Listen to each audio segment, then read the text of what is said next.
Hello and welcome to your award-winning The Reasons I'm Broke podcast, bringing you the reasons we're broke every single week through news and headlines ranging from comics, movies, TV, video games, and more. I'm Daniel, and your other co-host this week is Millennial Mike. Welcome back, Millennial Mike. Doing wonderful. Good to be here. I'm here. I showed up. I made it. So good times.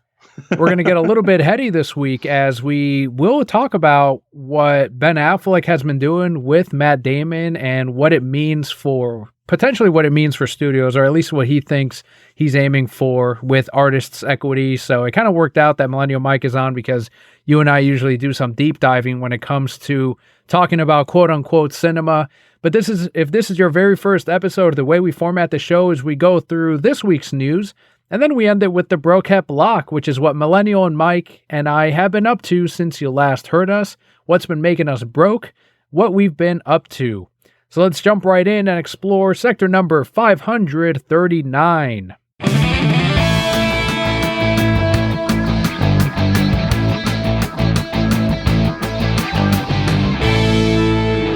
With some gaming news this week, Microsoft is preparing to join other major game publishers in raising prices on its first-party titles from $60 to $70. So this is going to start in 2023 for games built specifically for the Series X and Series S, and it's going to kick off with Forza Motorsport, Redfall, and Starfield, which will cost $69.99 at launch. And Xbox is not the first company to have done this. Sony, Ubisoft, and Take-Two Interactive have announced $70 price points for new games, and Sony specifically has discussed raising that price even higher. As history has told us, Sony is not the friendliest when it comes to consumers, and this generation is no exception. But what do you think about this, Millennial Mike, with us having been in that $60 price point, what feels like for over a decade now? Actually, I believe we talked about this a little bit last time, or maybe it was a few times ago. I don't know. I feel as though the benefits that are coming with greater technology, the higher production qualities of games aren't really as evident as they were at one time. So I feel like there's like some diminishing returns there. And I don't know obviously the answer at the end of the day is always going to be whatever people are willing to pay for. Mm-hmm. So if they're willing to pay for it, then I'm sure, it's worth it. But I don't know. And to also think that most of these games are going to be sold digitally, so they don't have to worry about the physical product, shipping it, the cost involved in producing a product like that. I feel as though perhaps the industry in general is not making as much money as it used to. And this is just a way to compensate, is what I would imagine. This could also be a move by Microsoft to make something like Game Pass a little bit more, incentivize the consumer to go for something like that. And I think you're right. Phil Spencer had spoken previously about how they're not going to remain the same as far as pricing, that they've actually held back on raising prices for a little bit. I'm sure some of these consoles, I believe it's confirmed that the PlayStation 5 is losing money based on the number of consoles sold. It's like 150 or so per console. And then Xbox Series X, I believe, was also a little bit of a loss, but they make that money up in hardware sales, in disc sales, but especially now in subscription sales. So I feel like that $70 price point, I was just talking to one of my coworkers who's 18 years old, and I asked him, you're like a living time capsule right now for me. So let me ask you, how are people your age buying games? And he was like, I haven't bought disc games in years. He's like, everything for me and my friends, when we play games, we just buy it digitally. It's on the store, on the PlayStation Store, he said, and we just download it and we play it. And if we run out of space, we delete it and then we re-download it later if we want to. But they are digital gamers, and I think that the $70 price point is not going to be, like you said, if people are spending the money, then there's no reason for them not to do the $70. If people aren't blinking at 70, then they can probably, in a few years, go up to $74.99. Do you feel that games have gotten better or have gotten worse or stayed the same as far as just the overall quality of your average AAA title? That's a tough question to answer because they've gotten more complex as we've gone forward in time. There's bigger graphical overhauls, the controls, you can do more with the different characters. But there's the argument to be made of unfinished titles, companies releasing these games and then worrying about patching them later. And I get that there's a lot more at stake here of we need to release it before the holiday season. Otherwise, we're going to miss out on probably 50% of our margin. So I understand why these things are done. I will say that graphically, the games are better than ever. Controls probably better than ever as well, based on all the things that you can do with these games. And if I were to compare, like, let's say a AAA game that's fully done, all patches are out, to a AAA title from 5, 6, 7 years ago, they're pretty comparable, probably better at the end of the day. But I know it's tough to be a gamer to play something like the new Pokemon, and it is unfinished. It's full of glitches, and that seems to be a trend in a lot of these AAA titles, unfortunately. So it kind of depends on how soon you play the games. Right, right. It's hard to gauge, I guess, what the objective differences are versus just I'm getting older, I'm getting more cynical about things. That's definitely an element of it. I don't know. I just feel like there's not as much hype and as much excitement and even as much enjoyment, Mhm. within the industry as I once saw. So if the price was going up, if this price increase happened maybe 5, 10 years ago, I don't know. I think I would feel like more willing to pay for it because I'd be more excited about games in general. But I don't know. We'll have to see, I guess. Here's something that you may or may not agree with. I want to hear what your take is on this list, as according to the Oricon sales rankings, these are the top selling manga of this year. So the top one is Jujutsu Kaisen. The second spot is Tokyo Revengers, which I hadn't heard of before today. Spy X Family is what follows that. One Piece, of course, probably forever on the top sellers up until it ends. My Hero Academia, Kingdom Blue Lock, Chainsaw Man, that one I do know. Do Not Say Mystery, and Kaiju number 8. First off, are you What reading any of these what titles? what did you call that? A Mm, cat? A what? Academia. That's that is what a dad came in to the comic shop once and he was like, "Do you guys have that My Hero Academia?" And I'm like, "Yes, we do. It's right here." And that's forever what became the name. Oh my god, that's hilarious. Yeah, I'm not surprised about the Jujutsu Kaisen. That's been really popping off lately. Tokyo Revengers, I watched, I'd say, like the first half of the first season of that anime, and it was pretty good. I mean, it was okay. It kind of got a little bit redundant as time went on. Spike's Family is pretty solid. One Piece is, classic. I've been watching My Hero actually recently. I've been getting back into the show. I kind of dropped off in the middle of season 3. So, I mean, I'm pretty much basing all these based upon the shows, like what I know about them. Mhm. And yeah, I'd say all these are pretty much the top tier shows and or mangas nowadays. Oh, Chainsaw Man is just fire, man. Like that show is so good. So I hope that show continues to do well. Haven't heard of Do Not Say Mystery. Is that Chainsaw Man show separate from what's coming out on Netflix, that 3D animated thing? Or is that all the same project? I believe that Chainsaw Man, I don't think it's a Netflix exclusive. I think it's on Crunchyroll. Okay, because I saw a trailer not too long ago, probably last year, and I thought it was a Netflix show. I don't know, I could have been wrong. So is the anime in 3D animation?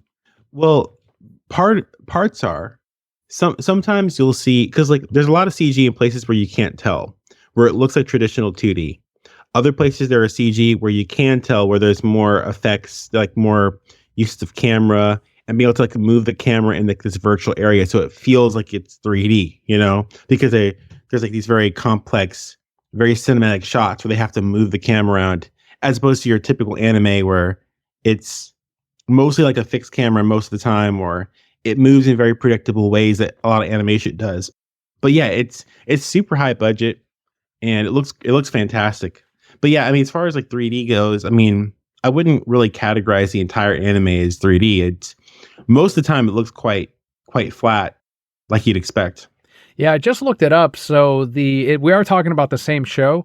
The reason I got confused is because I did see the Japanese trailer, and on that one they did have the Netflix logo on it. But outside of Asian territories, they released it on what they call rival streaming services. So, like you were saying, Crunchyroll here in the Hmm. U.S. is what it ended up releasing on. Even though it looks like in Japan it did release on Netflix. So, yeah, the same show, and it looks like it is pretty successful.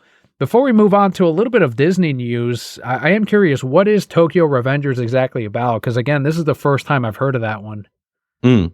Yeah, so that show's actually been pretty popular recently. It's basically about this kid who goes back in time and he lives his past over, but he's a part of like this gang. Like there's like school gang that's like something akin to like the Yakuza, but in school. He basically is trying to relive his life in a way that he feels like it's like cooler. It's more it's better socially than what he remembered it being. And the effects that he's reliving his life are having an effect on present day. And there's a bunch of other. I mean, it's the story is very convoluted. It's a time travel story, like vaguely time travel related, but it's hard to really keep track of the story as far as like what's going on, like the plot. But yeah, it's basically just about a kid who or a man who back in time to relive his childhood as a school age yakuza. It's pretty crazy. They get into these big brawls. They're all punching each other and hitting each other with pipes, and it's got like a very like a shonen kind of young boy adjacent vibe to it. So yeah, it's interesting. I'd say it's definitely not your style. It's definitely not your style at all. I don't think you'd like it, but it's pretty popular. Well, there you go. That was just your mini episode of the Ronin Console, Millennial Mike's podcast right there. Anyone that's been missing that. Disney did pass up this opportunity here on their latest Star Wars show called Andor. The finale ended up cutting a first, what would have been a first for Star Wars, their first F-bomb. So Marva Andor's, quote, "Fight the Empire" was a dub.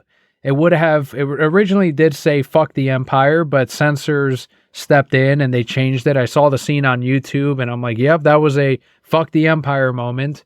And I think honestly, you and I kind of stand on the same side of like let the curse happen or whatever. But at the same time, though, in Star Wars, I hate equating these two things, but like in Star Trek, when I first started hearing modern cursing in the Star Wars Next Generation movies that weren't in the Next Generation show, Yeah. I started thinking this doesn't fit. Hmm. It's not the futuristic show that I'm used to. And I think if they had dropped the F-bomb, to me at least, and I'm a casual Star Wars fan, I wouldn't even call myself a fan. I'm a Star Wars viewer, I guess. It would not have fit with that universe to hear our slang in that world. Hmm. I've been hearing a lot about this show, and I guess it's kind of vaguely it applies vaguely to this. But so many people who I have heard from say they like the show. People who I know, fellow Snyder fans, other people that I know, coworkers, just people I know on social media. They're like, oh yeah, it's great. It's not just a Star Wars show. It's like a really good sci-fi like space thriller, political thriller, and the thing about it is that even if it was that, I still wouldn't watch it because one, out of principle, two, Disney doesn't ever advertise itself as something that's serious or something that is worthwhile Mhm. for an adult to watch, right? So they might do like Werewolf by Night or whatever. They might do Andor. It might be kind of more serious political thriller or whatever. But it's like, listen, you got to advertise it to me. You got to come to me. You got to say, hey, like there's no hint of Disney here. Like this is something that's fully on board with its vision. And I just don't. I have so much doubt, and it's like I'm not going to subscribe to Disney Plus for like this one show based on a universe I couldn't give a crap about. So yeah, I would say the fact that they're doing this, I'm not surprised.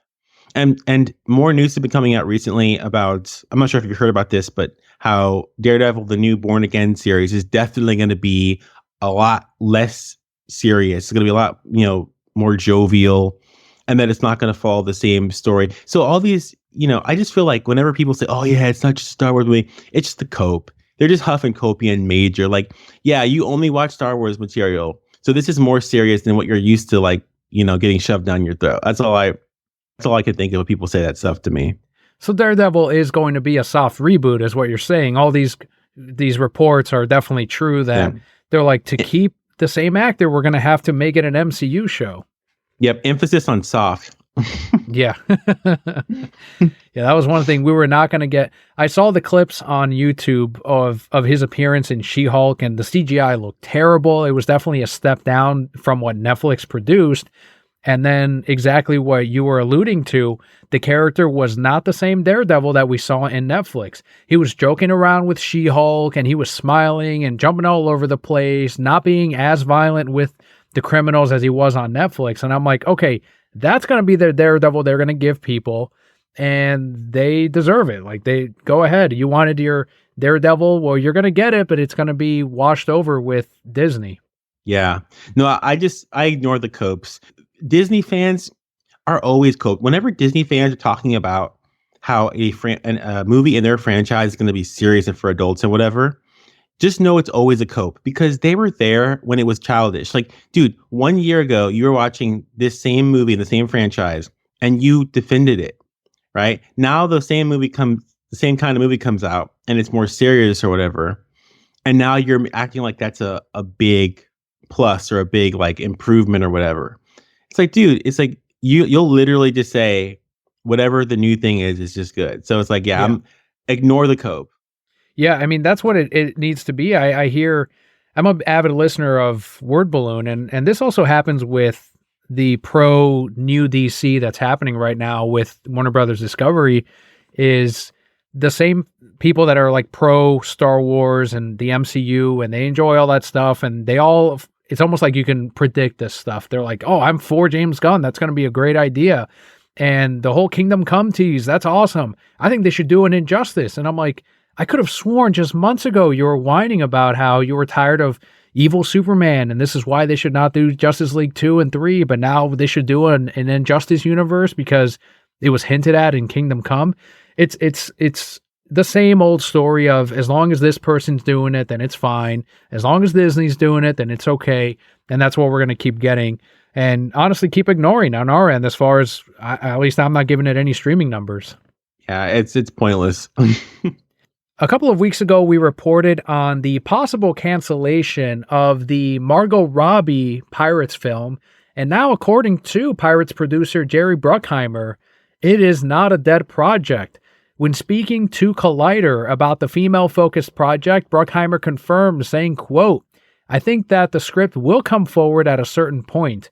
We developed 2 different stories for Pirates, and the other one's going forward first.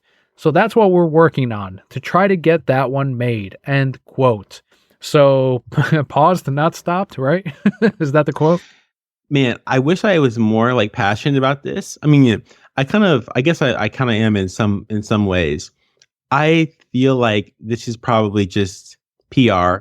They don't want to feel as though they're acting some kind of, is what it is, a diversity quota, like checkbox thing.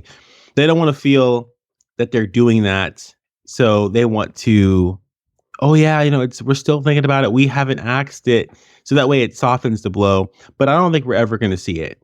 Or if we do see it, it might change from like a movie to a series, and then they'll put it on streaming, and then it'll get shoved in some, dark recesses of the internet.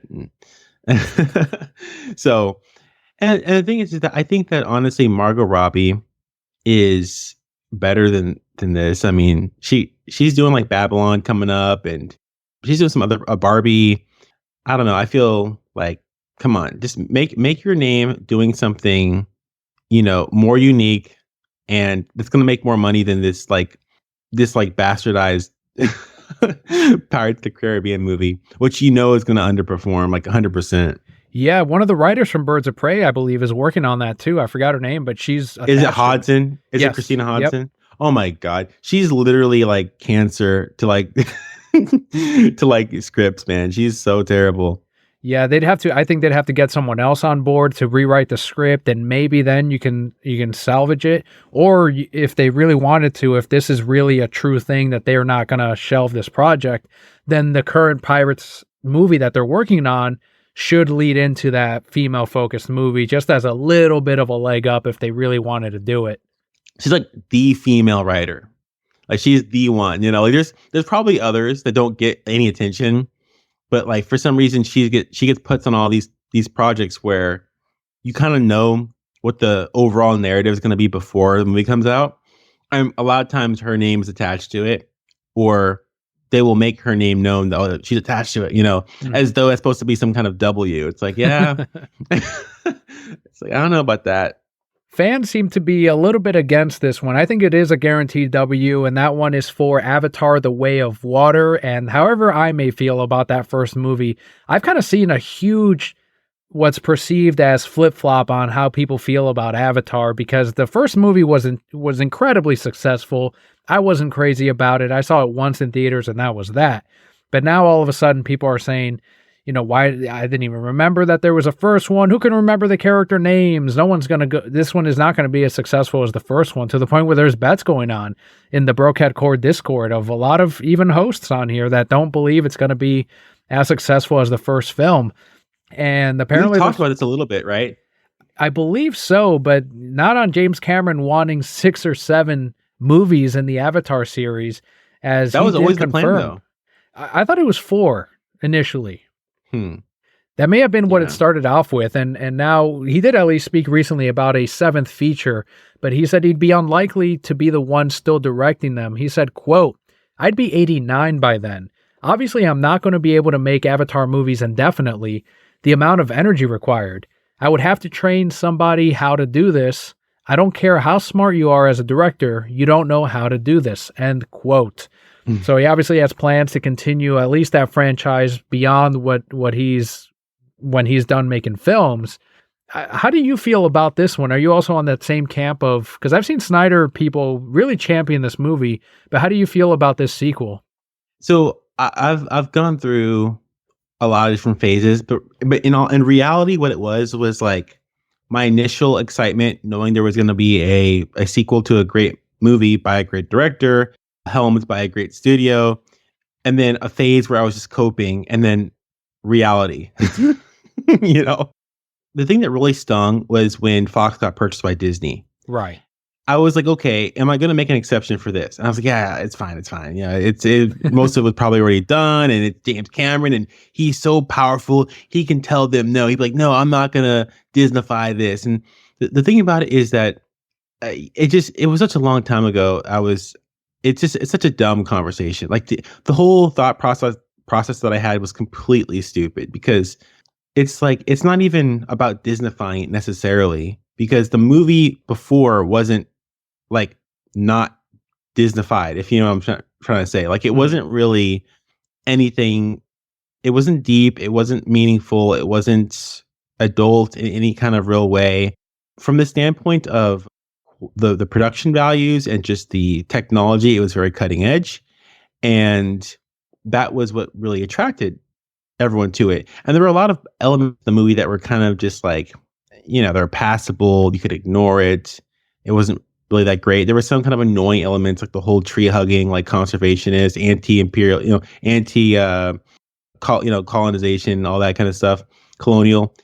They're obviously gonna double down on that in the second one, but without the same degree of cutting edge technology. Like you're not gonna really see like, oh, this is like leagues ahead of what else is coming out, because it's just not. Mm-hmm. And the narrative, of course, and to top that off, Disney, I'd be supporting Disney, and I don't want having to do with them. The marketing is probably going to be, completely toxic. I don't know. I really just don't feel like there's any real reason to spend my time watching this movie. And also, I'm really sour about the whole Alita Battle Angel situation, which I've been coping for a long time. But like, if that ever comes back, it'll just be Alita 2 at Disney. It'll be just like Avatar. So I'm like, yeah, I better just cut it off here, end it while rip the Band-Aid off. Yeah, what is it? Don't cry because it didn't happen. Be grateful because it did, or whatever. Yeah, yeah, really. So let me ask you though, successful do you think this sequel is going to be? Which camp do you lie on? Will this top out Avatar 1? Based on inflation alone, I think it's very possible that it could. Mhm. Just based upon that alone, they're probably a lot more willing to re-release this movie. No, they did re-release the other movie, but it was like far long after the movie came out. But with this, they're probably going to re-release the movie soon after the movie ends its theatrical run, while the interest in the movie is still relatively high, which will probably rake in more money that way. I would assume. Maybe my framing is wrong, but they could potentially re-release the movie at a time where there's a lull in the Mhm. box office, kind of to pick up the as opposed to re-releasing it like way later, like after Endgame comes out, just as a desperate ploy to try to overtake it, which was so obvious. Like I wasn't gonna go see Avatar just because Endgame beat it. So yeah, I would say if it does do it, it would do it barely. There's been a lot of people talking about the movie, so I'm thinking that there's probably going to be a lot of people watching the movie despite their feelings. Like I'm trying Yeah. to think objectively, and like everyone needs to see this movie because of how in the news and how relevant it is. So I don't know. And then inflation, so probably it might edge it out, but I don't think it's going to be like massive or anything. Well, if it edges it out, I mean, that'll put it up at, if you don't count for inflation, one of the most successful films of all time. I think the most successful film of all time, not by tickets sold, but that would be something that they can tout easily, right? That'd be a huge headline for them. And I do think that it'll top out the first film. I think not only inflation, but it's coming out right around the holiday season. And we've shown that tentpole films will still attract crowds. If it's a recognizable name or if it's a Right. franchise, people will come out for it. So this whole excuse of, no, well, people are still staying at home, like, no, we're past those fucking days. People will Yeah. show up for this, and I think it will do incredibly well. But I won't be seeing it, just like you. Yeah. Yeah. It's like, yeah. The movie that I will be watching, believe it or not, I haven't seen a Transformers film in years, but this one got me in because it put in the characters that I recognize from the 90s. And we did get our first trailer for Transformers Rise of the Beasts. Let's get her. Oh, okay, Serial.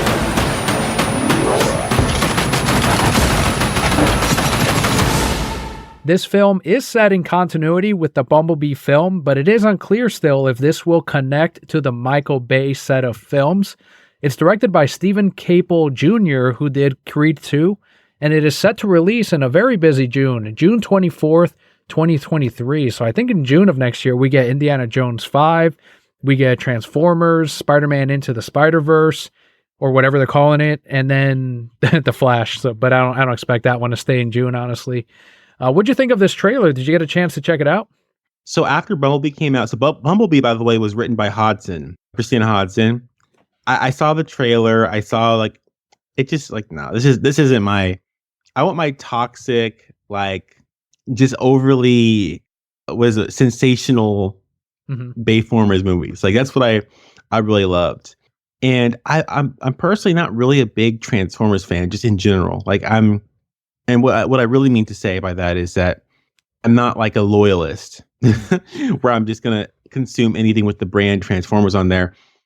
I enjoy Transformers because I enjoyed Michael Bay's Bayformers. That's pretty much it.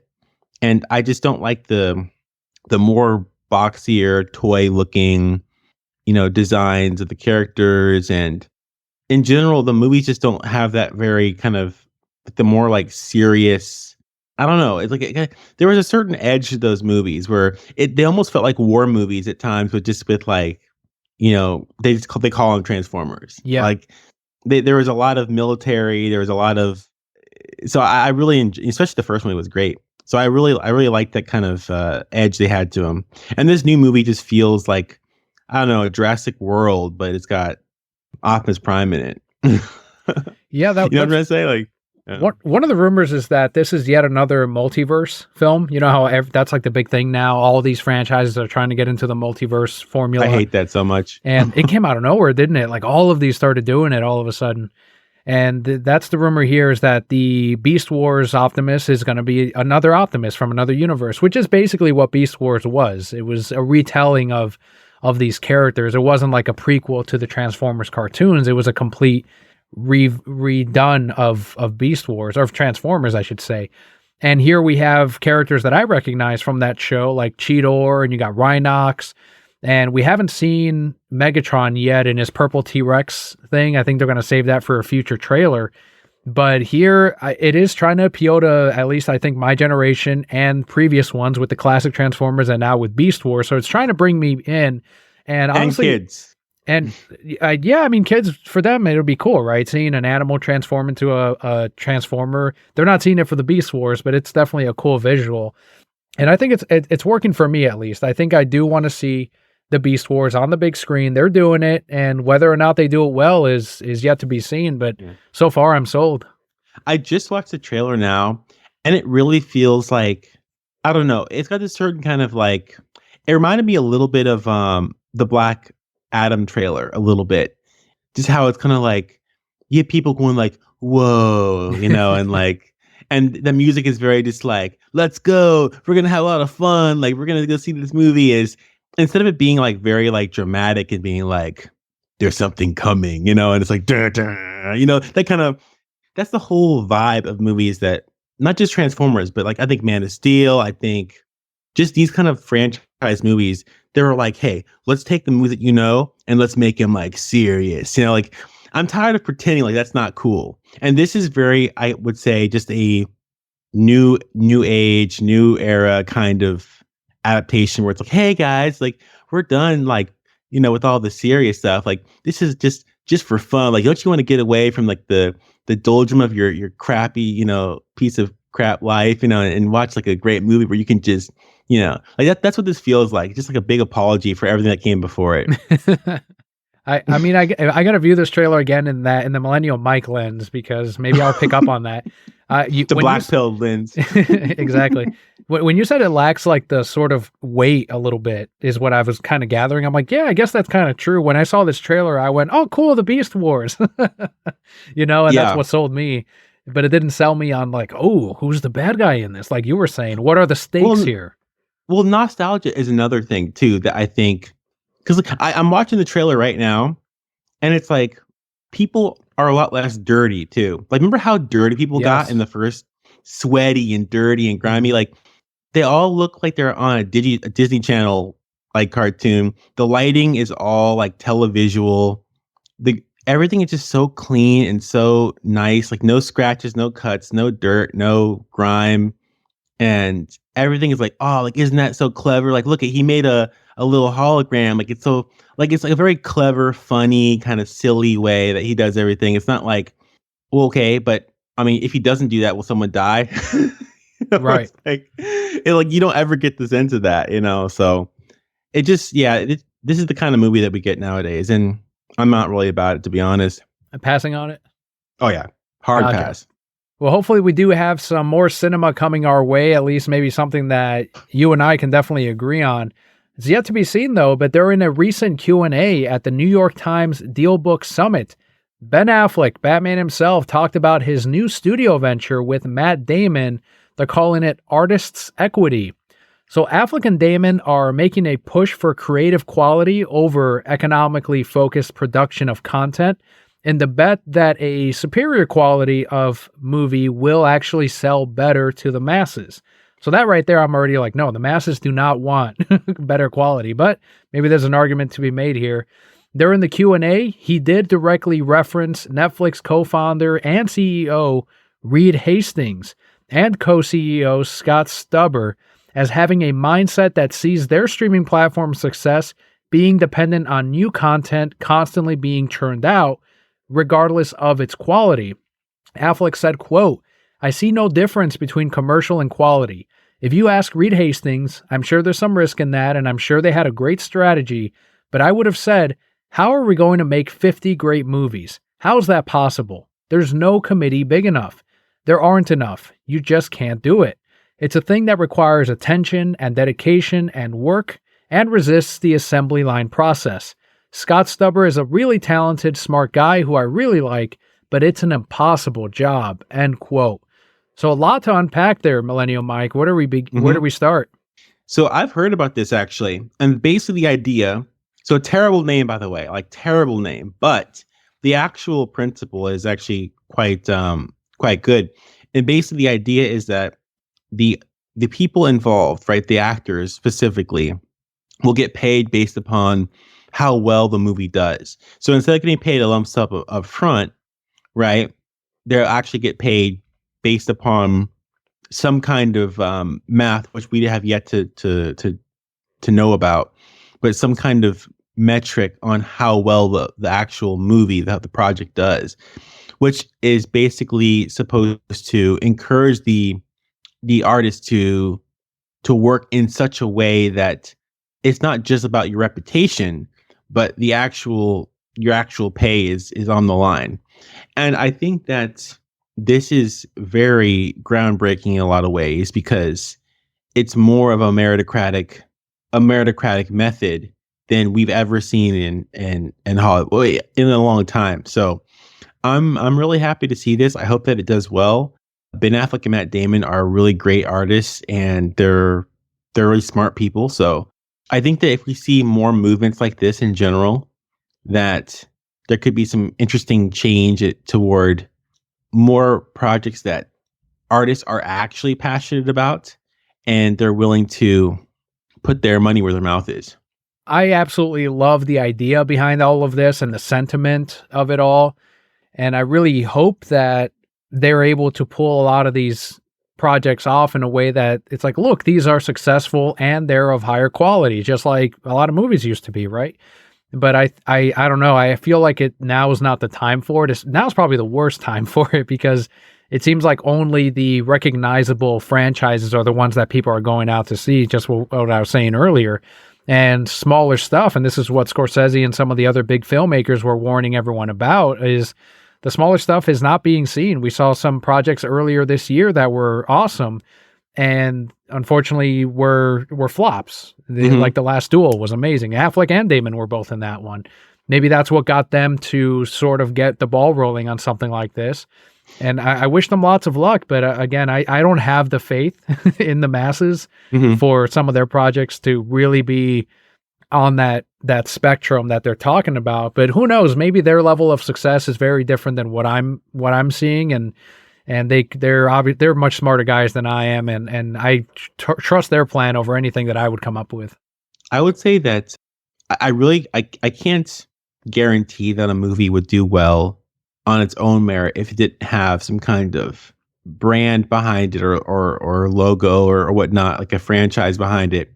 But what I can say is that if there's a really interesting project and they get advertised in such a way, because I think, and actually it's funny because we were talking about this a little bit briefly on Discord, and you said, hey, we should bring that up in the podcast. But it was basically about, I had like some thoughts on people's opinion about like artistic projects nowadays. And the idea, and this kind of coincides with this a little bit, and I'll explain why it does in a minute. But I think there's a lot of resentment that people have because movies that have a certain artistic quality behind it, in their mind, it's very closely linked to like a pretentious person. Like, oh, this director or this actor who says pretentious things and comments pretentiously on Twitter, and who I get the sense is very out of touch and thinks that they know better than me. They're a more moral, better person with better taste, and I'm just like scum, basically. And I think that a lot of people feel that way. So when they go see a movie like Beast Wars, they're super hyped because they're like, hey, I get to watch a movie that not only is not pretentious at all, but it's almost like anti-intellectual. It's like, yeah, it's just dumb fun. Like, that's why we're so polarized now. It's like, hey, you can either say nothing with your movie, or if you say something with your movie, then you're talking down to your audience. So I think right now, like, if it were more incumbent upon the actors to treat the people who are going to watch their movies with more respect, because they're literally going to be giving them their paychecks, I think we might see a situation where we see movies that are quality, but without the certain pretensity that really turns people off. And I think that if they advertise it well, then we could see something grow. Obviously, I think they would have to start maybe smaller, and then maybe they could grow. And I don't know. It's possible. It's possible that it could. I'm gonna support it. Produced by Disney, though, or distributed by Disney. They're like, oh no, they ruined it. Now, Disney would never back any of these projects, that's for sure. Maybe Apple, though. If Apple buys Disney, Apple could do it. Who knows? Do you think that's a good thing? If Apple buys Disney? Yeah. No. I don't like huge corporations merging like that. However, I'm like, well, it wouldn't be Disney anymore, though. It'd now be Apple. And I like Apple more than I like Disney. I don't know. I don't like it. The only reason why Apple is decent, like as far as like their projects, is because they basically just have A24 making projects for them. So if Apple bought Disney, what would end up happening is Disney would still be a studio, and they'd probably leave like all the people who are in charge there. True. They'd just be making for Apple.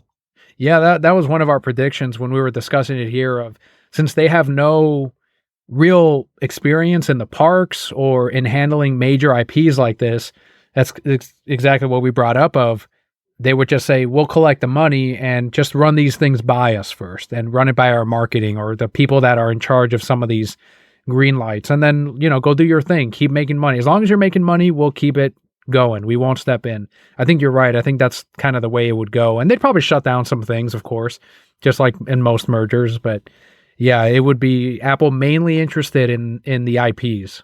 Another big player in streaming and in characters is Amazon, a company I don't like at all. And this is now a confirmation that yet another part of the DC universe that I don't need to be involved in, unfortunately, anymore, is Warner Brothers Television. They are nearing a deal with Amazon that would bring new DC animated content to Prime Video. So a quote here from Channing Dungey, who's the head of Warner Brothers Television, said, quote, "One of the interesting things that's exciting for me at this moment, the approach of the previous management was much more like everything has to stay in-house. We don't want anything to go outside. David Zaslav has been much more open to exploring all of our animated IP and being able to do it on different platforms. Certainly, HBO Max is going to be our first stop, but we're already in the process of closing a big deal with Amazon that's going to feature some of our DC-branded content in animation," end quote. I think it's just another sign of the money ran out a long time ago and we need to make it up in some way. This takes away from the prestige of the brand because it's not a brand you can only get from one place. And that, it's like, I mean, I get the idea like, hey, make it more available, but, DC used to mean something. Yeah. Like it used to actually mean something, and now it's just another product. I agree. And to all the people that, again, and this came up too recently on Discord over the HLN shutdowns and how, once again, David Zaslav is being blamed for this, but I still see it as this is all a fallout of the awful management before Warner Brothers Discovery happened. Before all of that happened, all of this shit was in the red. So bruh. Yeah, man, this is them. You think they could have continued to operate under all of these conditions still? I just feel like we're always blaming. When does he finally get to take responsibility for the things that happen within his regime? Well, he's already taken responsibility over the pedo gun announcement. Like, that's a big misstep. I mean, maybe some of this has to do with the finances. But the funny thing is that people are always like, from what I hear within my circles on Twitter, I mean, not any longer. I've been on Twitter for like over a month or so now. I might be longer than that, but they're always like, oh, Zaslav, he's a money man. Like he's all about the money. We're in safe hands, as though someone who's only concerned with the money is going to give us what we want or what we think that we want. Or I don't even know what that means anymore. Clearly, the things that are most profitable are the things that are the most lowest common denominator, the things that everyone wants, not the things that I specifically want. And art is always going to suffer when I feel like art is like the spice of life. Like once you have everything that you need, then you can afford to be artistic, And I feel like if Warner Brothers is suffering financially, they're going to try to make all these safe movies because so I'm afraid that Zaslav is just going to be this tight-fisted kind of guy who's just gonna try to make safe movies, and he's actually chasing after Disney even more from what I can tell. Especially when it comes to making DC movies, as the big thing was that Kevin Feige he admitted it himself. Feige said that he was approached by Zaslav to jump over to the other team. So they're definitely chasing the MCU as far as their superhero portion of it. And jump over, please. Yeah. What would have happened is he would have just pulled the James Gunn where he does both. Yeah, that's true. That's true. And that's exactly what he's doing right now. But I do think that Zaslav, I don't believe, has the brand's integrity in mind, especially since there's this big rumor that he wants to sell it off in 10 years or so over to Comcast. And I think it's more of a move to let's get out of the red as quickly as possible, or as close to out of the red as possible, just so I can present this in 10 years of, look, this company is now shed this many billion off of its debt and has all of these franchises and these shows on Amazon and on Netflix and on Warner Brothers Discovery, whatever they're going to call it, and buy it up. And then Comcast will have it, or whoever the next biggest buyer is. So I don't think he's interested, honestly, in what you were saying too, of let's make some art here. Let's make some projects. That's not the guy. This is definitely not him. And I think that much is clear. But I do still, and I'm not praising him for these moves either, because it's like, I'm not seeing them. I'm not supporting it. I'm definitely not watching them on Amazon. But I do understand why a lot of these moves are being made, a lot of which I agree with, just like the HLN stuff. But then I'm not watching DC stuff, and I'm a DC fan. So I'm still not watching DC stuff. You know, what frustrates me is that no one who's ever come into the DC office has ever really tried to make a viable alternative for Disney. You know, it's always been about how can we be more like Disney, so that way people can watch, you know, a DC movie and an MCU movie and not really even be able to tell like the difference, you know, unless they just really know which characters are owned by which brand. Like, there's been no efforts to distinguish the brands at all. And I feel like every person who's come into the office has just perpetuated the idea that they have to be more and more like Disney in order to succeed. Mm-hmm. And whenever anyone has ever come out and been like, you know, screw Marvel, right? They've always just gotten castigated.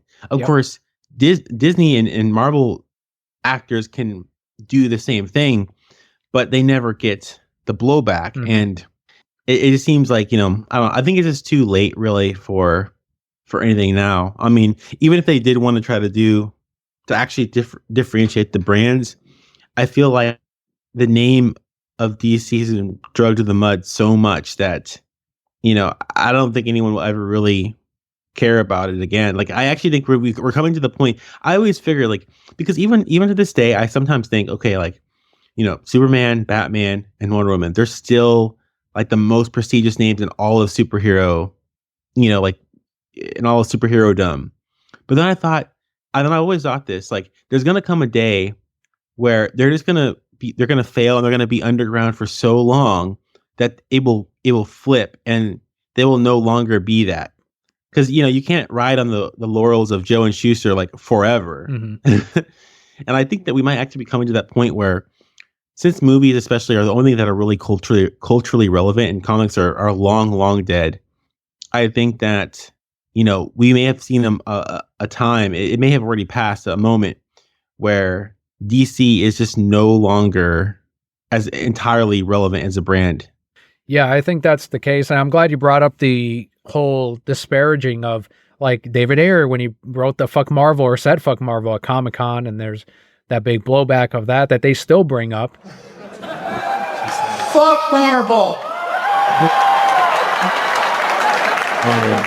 And I've heard it here, even on the show, this flip-flop of, well, they need to carve their own path and not worry about what Marvel's doing. And then it's, now that there's this 3-pillar thing of, we're going to do it like Marvel. Well, maybe they should do things a little bit more like Marvel, try to set up little universes first, set up their characters first, and then lead up to the big crossover. So it's like, no one knows what they should do. No one has the fucking answer. No answer is right. Like, I think you were saying that no matter what they do at this point, it's screwed.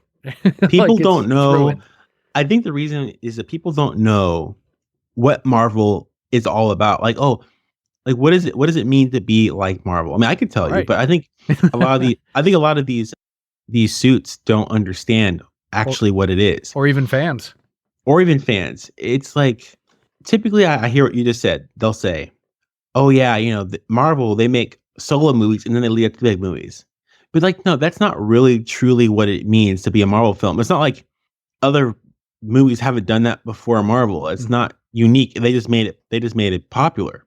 The thing that Marvel does do really well is to sell based upon nostalgia, but then sell a product that's actually immediately culturally relevant.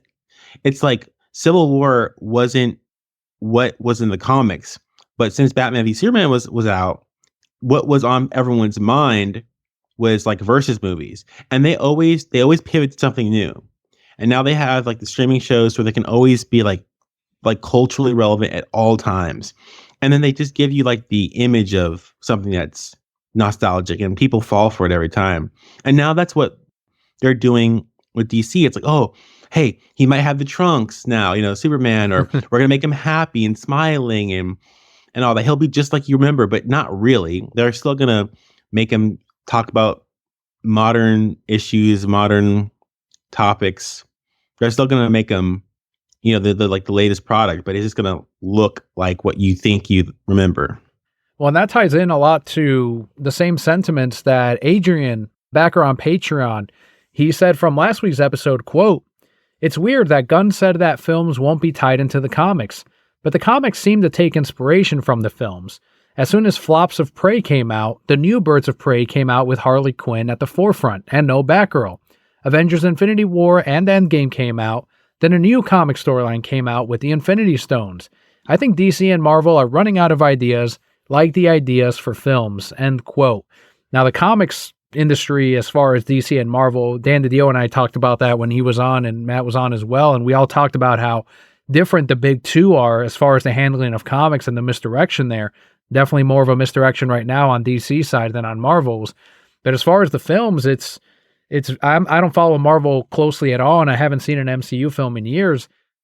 Even there, from what I hear, they're re-examining what they need to do for Phase 5 because they consider Phase 4 a little bit of a failure. So they're kind of scrambling as to what they need to do. DC doesn't know. Do you what really it's think doing. that's true though? I don't think mean, that's true. You don't think the Phase 4 films underperformed compared to the previous ones? I mean, I don't think that they're actually considering making any actual changes. Okay, so let's say that's true, that the news or the rumors we're hearing is true. What do you think they're actually going to change to try to fix it?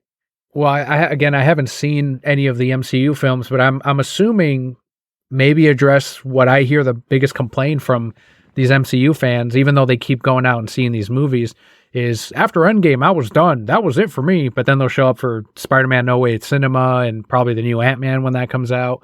So maybe they'll try to bring back some of that retired cast from before. I don't know. That's the only guess that I would think. I mean, if they are actually continuing to see the movies, then they aren't underperforming.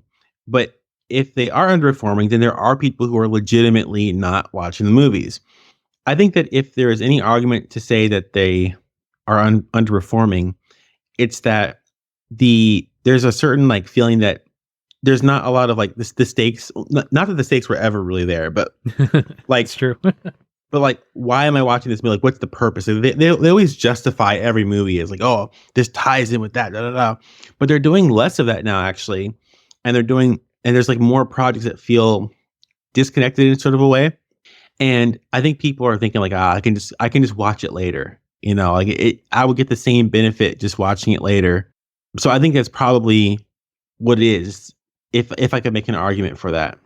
Yeah, that could be it too. I know Sam, one of the hosts on here, he's like, I don't know which was the last one he saw, but he was like, there's just too much. Like, I need to watch that show to understand this character and that movie. I already missed that one. And so for him, he's like, I'm just too far behind now. So he kind of fell off on that end. And they're not building to a thing like Thanos. That was the big buildup after Avengers, I think.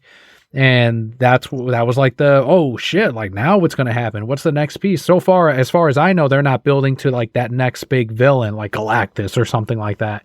Maybe once they do and they'll replicate that idea, then people will feel like they're aiming towards an ending made up Mhm. of different films.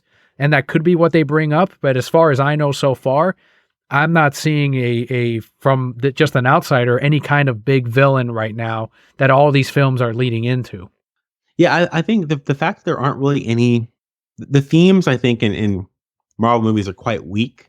Yeah. And I think like for instance, like legacy in Star Wars is such a powerful theme that when you find out that, Darth Vader is Luke's father, that's like a massive element to those movies. But it's like, what kind of revelation could there possibly be in a Marvel movie that you're leading up to? It's like there's a big bad and he's trying to do a big bad thing. But it's like, why do you care about any of these things? Like, and they don't ever get into that. Like, the whole universe will be at stake, but no one knows why the universe is important. So yeah, I could rant forever, but yeah, I hope that I hope that I hope that we'll see something that one day that will rise up and challenge the hegemony. Hopefully, but The Whale comes out this month. I'll be watching that by the Yes, great I Darren will. Aronofsky. Fuck yeah. I saw the trailer. That was sick. Okay, that's actually positive. I'm happy about that. Yeah, I think that's the only movie I'm hyped for this month. But there you have it. Thank you, Adrian, again. Awesome comment on Patreon. And we can head into the Broket block, which is the final part of today's show. What Millennial Mike and I have been up to since you last heard us. So before I go into some podcast stats and a documentary that I'm working on Netflix, Millennial Mike, what have you been up to since you were last on? What have you been playing, watching, reading? What has been making you broke? I've been doing a little bit of cooking. I'm trying to do a new diet where it's ketogenic, so cut out the sugar, the carbs. So I've been working on some meals for that. I found this keto wrap recipe really good. Basically, it's like a pancake, but you take out the flour and you use crushed pork rinds instead, a little bit of baking soda, some cream cheese, a little water, and then you basically blend that up, make a batter out of it, and then cook it like a pancake basically. And then you flatten it out. It's kind of like a wrap. It looks like a pancake. It has the same consistency a little bit, except it's flatter, not quite as fluffy, not as sweet, more neutral tasting. Throw some steak on there, some guacamole homemade that I made, and sour cream, cheese, and you have like a sort of like a soft taco with like a pancake, shell basically. Yeah. And it's fantastic. So that's been really fun. Hitting the gym more often, Nice. trying to get those slim up a little bit, get those gains eventually, gains. hopefully. I'm going to be dropping my dance classes for a little bit because I'm trying to save up, put a little bit more money in the bank, save up. And the dance classes have been really good. I talked about them like the last two podcasts that I was on, but I have other priorities right now. So I'll definitely want to go back to that though, because I've had so much fun with those classes and it's been quite useful in my everyday life too. So anyone who's ever thought about doing dance classes, like definitely it's worth taking. Like a lot of classes will do group classes. So if you can't really afford like the solo, the private classes, maybe consider like sign up for a group class. They're still really useful, really helpful. And at the worst case scenario is that you come away, you've learned something and you've tried something new. So definitely worth it. Well, that's cool that you've maintained the physical aspect of it by going to the gym. So you've kind of replaced it with something else. I'm assuming the gym's probably a lot cheaper too. Yeah, definitely. The dance classes I was taking consisted of both private classes and group classes. Yeah. And I was doing it 3 times a week. Well, like two privates and then a group every week. It's, the price was not cheap, but yeah, it was great. I don't regret it at all, but yeah, not cheap. Well, and a good primer too for you now going to the gym. Cause I know before I started going back to the gym, over a year ago, it was tough, the first couple of weeks of like everything hurting and being sore. But once I got over that hump, then it became routine, and I'm still a little sore, but not like I was back then, the first week. And you getting those dance classes in, it would, I'm assuming it kind of got you more like, okay, well, it's easier to transition into that other physical activity since you've had some, you were saying three times a week. That's quite a bit, especially for something like dance. That to me is a higher intensity than some of the other stuff you could have been doing. Oh, for sure. And that's the reason why I'm really doing this, is because one of the reasons why I wanted to dance is for the physical exercise element of it. Of course, the social element. Gym doesn't the social element, but it'll make up for that in just the overall health elements and with the better dieting and whatnot. I've actually lost like 7 pounds over the past like 4 weeks or so. Nice. So that's good. That's what I really want to see. So I want to keep that up and get a little bit more toned and, just be on point, man, be dangerous. There you go. That's awesome, man. That makes me happy to hear. All the improvements, self-care, that's very important, especially. I like that, Millennial Mike. Thank you. I do want to share some Spotify stats in case you missed it on Instagram. So just a reflection of the Brokehead Core member on the other side and the support that they've been giving the show. So according to Spotify, this is all hashtag Spotify Wrapped. Our average Broquette is considered the enthusiast. So according to them, your listeners are super fans. When their favorite podcast releases a new episode, they're among the first to know, going above and beyond to show their support. So according to Spotify, they go, as soon as a new episode of this releases, it's one of the first ones that they listen to, jumping ahead of maybe some other stuff that they have on their subscription. And we also created 3,852 minutes of new content this year, which is more than 96% of other creators in the TV and film category, especially with a lot of pod fading that happened right after COVID and still during. We're also in the top 25% of most followed podcasts. Specifically, we're 22%. And our top countries this year on Spotify were number 1, the USA, 2, Canada, 3, Brazil, 4, the UK, and 5, India. India won a lot of Snyder Cut members out there, especially, so that one didn't surprise me. I actually expected them to be a little bit higher. And also, our most popular episode on Spotify was episode 497, where we covered the Capcom Fighting Collection. And we also saw a 28% uptick in followers on Spotify, which is great. I'll be curious to see how that compares to in next year's. So a huge thank you to everyone that does listen to us on Spotify and on whatever platform you're on. Again, those are just very specific Spotify stats, but I wanted to share those just to give everyone kind of some inside baseball on the show. I like that. I like that you're doing that now. It's cool. And the last thing is, as far as what I've been sort of doing, watching, obviously still transitioning into a new job. I just came off of a bit of a rough work weekend. Understaffing issues, of course, are always a problem. Sorry. But it happened this past weekend as well, and got through it. And here we are, and doing one of my favorite things to do. One of my only remaining hobbies is podcasting. So it's a good thing, and I get to share that I've been watching that FIFA documentary on Netflix. Did you get a chance to see that? Dude, I recently unsubscribed from all of my my like everything. I subscribed from my Daily Wire subscription, like my Netflix subscription, my Hulu subscription, my Paramount Plus. Only thing I still have is Crunchyroll. I unsubscribed from that too. No way. Yes. I don't believe you. Crunchyroll. Only thing I still have is Prime Video because it comes as a benefit of my Sprint T-Mobile plan. Like it's free basically. Okay. So I literally unsubscribed from everything. I've been like in save mode. So Gotcha. But no, so is this like based on the actual like a FIFA documentary? Like what does that mean? Like what is it about? Yeah, it just released, and it's a multi-part documentary, and obviously they released it right around the same time as the World Cup going on right now.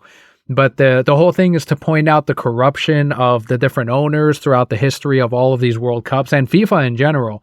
So I'm done with the first episode. I'm working through the second one. And as someone who was watching the World Cup up until Mexico got eliminated, unfortunately, and I didn't bandwagon to like, well, let's root for the U.S. or this other country that beat the Argentinians or whomever. I was like, all right, well, whatever, it is what it is. And I started watching this. But yeah, it goes deep into the change of ownership from the original regime that was started by FIFA and how it went over to the hands of a Brazilian owner who then used it as a political power move to get all kinds of money and influence throughout different countries, and then shifted to a French owner who, up until recently, I believe, was the owner, might still be. And he actually agreed to be on the documentary simply to say, I don't know anything about this corruption, and if it is, it's not tied to me, and I wash my hands of all of this. My conscience is clear. And it's essentially pointing out how these countries are bidding high to have the World Cup hosted in their countries every 4 years, and how it is not at all a fair system as far as all the corruption that goes on to the selection of where they host it every year. Or you every heard 4 about years. the controversy with the last place they had it at? Qatar? Yeah. You heard about what was it specifically? Because it's going through the timeline and it hasn't yet gotten to the latest World Cup. Yeah, well, the controversy started where because basically Qatar does not have Western values. So even in the building of the stadium, there were a lot of workers who died actually in the building because of just the low regulations and whatnot. And also in the country in which they live, their treatment of different groups of people are not up to Western standards, basically. So there have been a few like notable celebrities, who cares what they have to say, but apparently everyone does. But they chimed in on it, and there was just a lot of back and forth on social media, whatnot, about whether Qatar you should support FIFA because they're supporting because they're having the game there, basically. So yeah, it was. I mean, I don't care, I don't care, but I just figured you might have heard about it since you're watching it. Yeah, and it's out from the documentary. It's been going on for years, like almost the same issue. In Argentina, when they hosted one of the earlier World Cups after it exchanged owners, there was a huge protest over the Argentinians, over the disappeared, and how they were just using the fans and the viewers to make a bunch of money for the government and the people in power, and then kind of let it all go once it's all over, not really maintain or plug that money back into the communities or the people.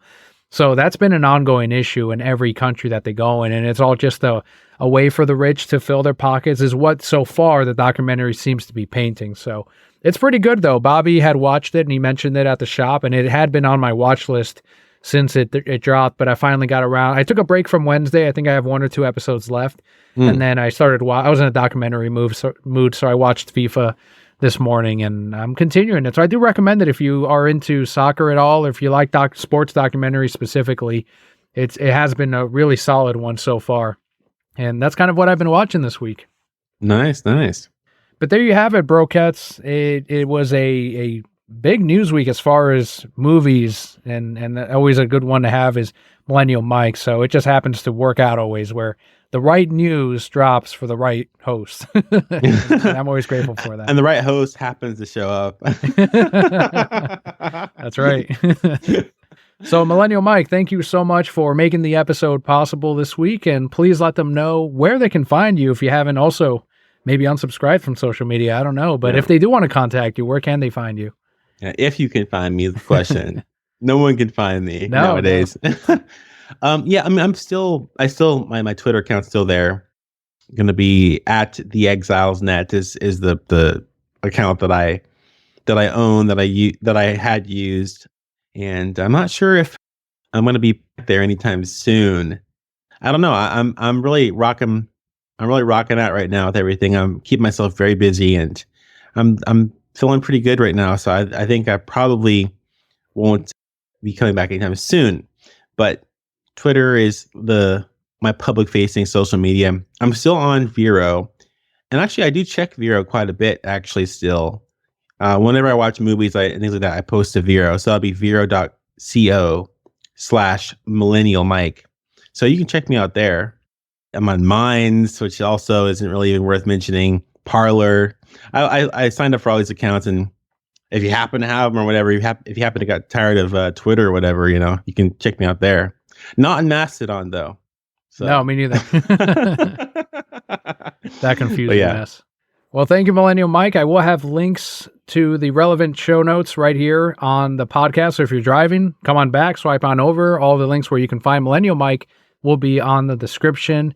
And this week, if you know anyone that is into gaming, DC Universe news, fellow Snyder Cut people, tell them about the show. The word of mouth, telling a friend, is the most effective in podcast growth. So just like those Spotify stats earlier, that kind of stuff is contributed by word of mouth is the biggest thing. So let a friend know, or even just sharing the podcast, as many of you do, which I do appreciate, or even hitting that like button. All of that helps in the podcast's growth. So thank you once again for joining us this week. I've been Daniel, joined by Millennial Mike, and Brocat Core. All will be well.